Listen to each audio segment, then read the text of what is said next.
सुतोषि संसांकिशेखर चंद्रमौलि चिदंबरा। कोटि कोटि प्रणाम शंभु कोटि नमन दिगंबरा। जय भोलेनाथ। आप सभी को सावन की इस पावन महीने की हार्दिक शुभकामनाएं। भगवान भोले की कृपा सदैव आप पर बनी रहे। सावन मास में प्रतिदिन आप लोग यह कथा जरूर सुननी चाहिए। शिव पुराण का छठा अध्याय। ब्रह्मा जी बोले, हे नारद, हमें तथा विष्णु को परस्पर लड़ते हुए देखकर प्रलयकालीन प्रज्वलित बड़वाग्नि के समान शिवजी अचानक ही उस स्थान पर प्रकट हो गए। मैं उनकी उपमा किससे दूं? उनके उस परम तेजस्वी स्वरूप को देखकर हम दोनों ने परस्पर युद्ध करना बंद कर दिया। उस समय विष्णु अत्यंत भयभीत तथा आश्चर्यचकित होकर मुझसे यह कहने लगे, हे ब्राह्मण, वह निस्सीम तेज यहाँ कहाँ से आग पहुँचा? अब हम दोनों को उचित है कि हम इस तेज के आदि और अंत को देखें। हम दोनों में से जो भी इसके आदि और अंत को देख लेगा, उसी को सबसे बड़ा और सबका स्वामी स्वीकार कर लिया जाएगा। हमें तो यह तेज आदि और अंत से रहित जान पड़ता है। अच्छा, तुम इस तेज के ऊपर की ओर जाओ और हम नीचे की ओर जाते हैं। हे नारद, विष्णु की यह बात मैंने स्वीकार कर ली। तब हम दोनों अहंकारी उस तेज के आदि और अंत को देखने के लिए एक दूसरे से भिन्न दिशाओं में चल दिए।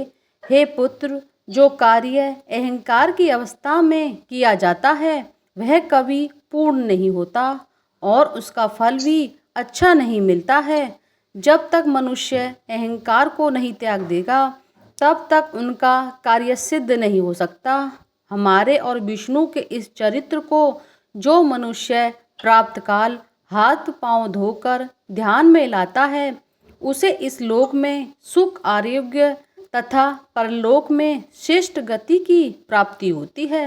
हे नारद, हम और विष्णु एक दिव्य सहस्त्र वर्ष पर्यंत उस दिव्य ज्योति के आदि और अंत को ढूंढते रहे, परंतु हम दोनों में से किसी को भी उसका कुछ पता नहीं चला।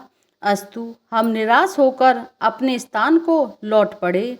परंतु तभी एक आश्चर्य की बात हुई कि जिस स्थान से हम चले थे वह हमें बहुत ढूंढने पर भी कहीं दिखाई नहीं दिया। अतः हमें एक सहस्त्र दिव्य वर्षों का समय अपने पहले स्थान को ढूंढने में लग गया।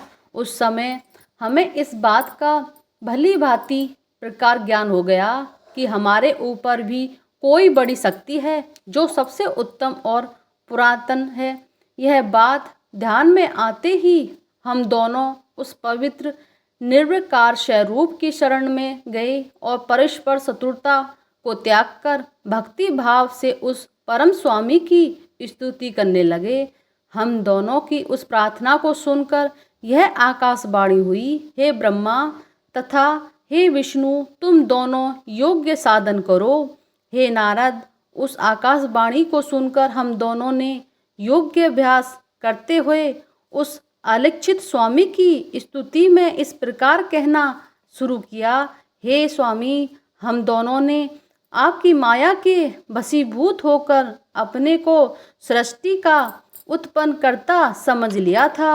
अब हम अभिमान को त्याग कर आपको दंडवत करते हैं।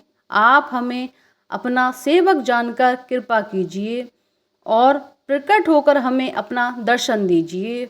जिस समय हम लोग इस प्रकार स्तुति कर रहे थे, उसी समय हम दोनों को गुण शब्दों में किसी ने कुछ प्रेरणा दी, परंतु हम उसके तात्पर्य को नहीं समझ पाए। हम अपने दंडवत करते हुए पुनः यह प्रार्थना की, हे प्रभु, हमारे सम्मुख साकार रूप में प्रकट होकर आप दर्शन दें, क्योंकि आपकी गुण प्रेरणा को समझने में हम दोनों ही असमर्थ हैं। हमारे इस प्रकार कहते ही भगवान सदाशिव ने साक्षात प्रकट होकर हमें अपना वह स्वरूप दिखाया जिसके दर्शन पाकर संपूर्ण संसार मोहित हो जाता है।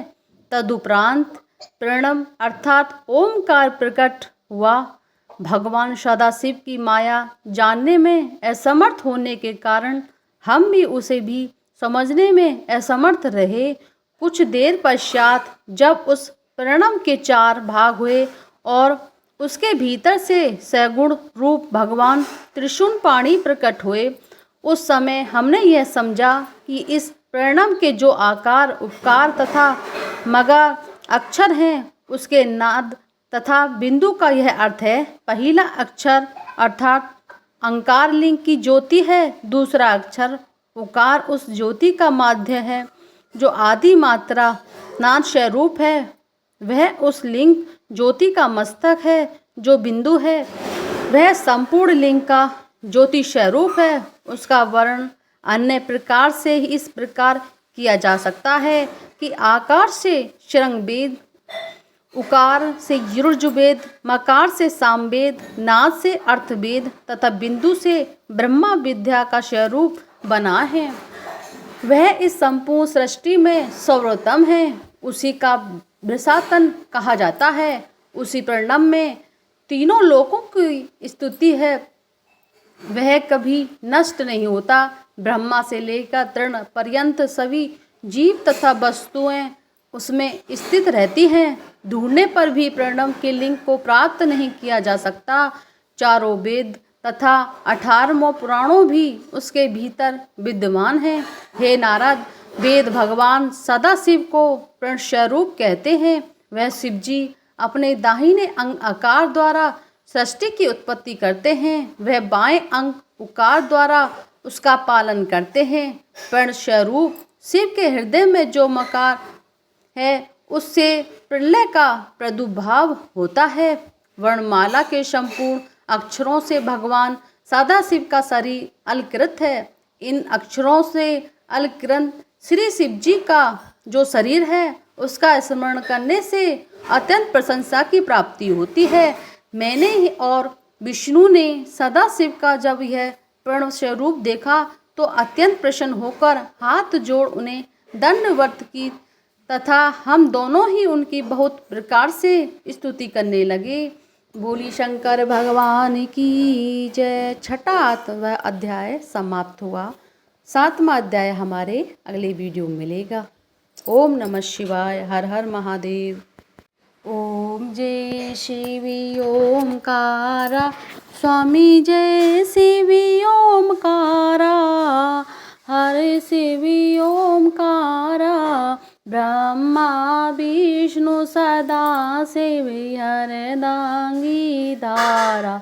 ओम जय शिवी ओमकारा, एकानन चतुरानन पंचानन राजे, स्वामी पंचानन राजे, हंसासन गरुशासन ब्रजवाहन साजे। ओम जय शिवी ओमकारा, 2 भुज 4 चतुर्भुज 10 भुज ते सो है, स्वामी 10 भुज ते सो है।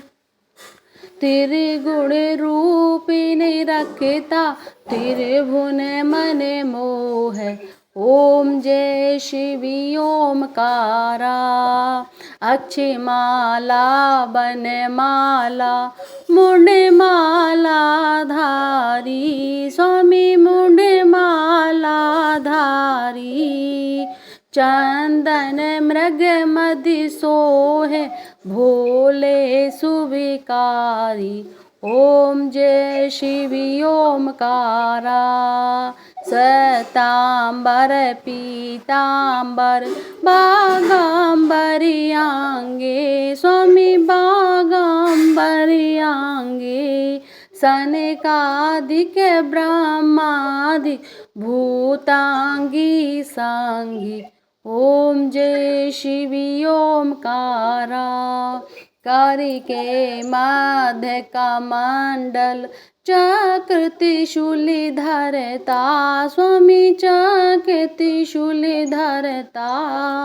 जग करता जग भरता, जग पालन करता। ओम जय शिव ओमकारा। ब्रह्मा विष्णु सदा शिव जानत अविवेका, स्वामी जानत अविवेका। प्रणवाचर दोहे मध्य ये तीनों एका। ओम जय शिव ओमकारा। त्रिगुण ताम की आरती जो कोई नर गावे, स्वामी प्रेम सहित गावे। कहत शिवानंद स्वामी भजत हरि हर स्वामी, मन वांछित फल पावे। ओम जय शिव ओमकारा। बोली शंकर भगवान की जय, बोलो शिव पार्वती मैया की जय।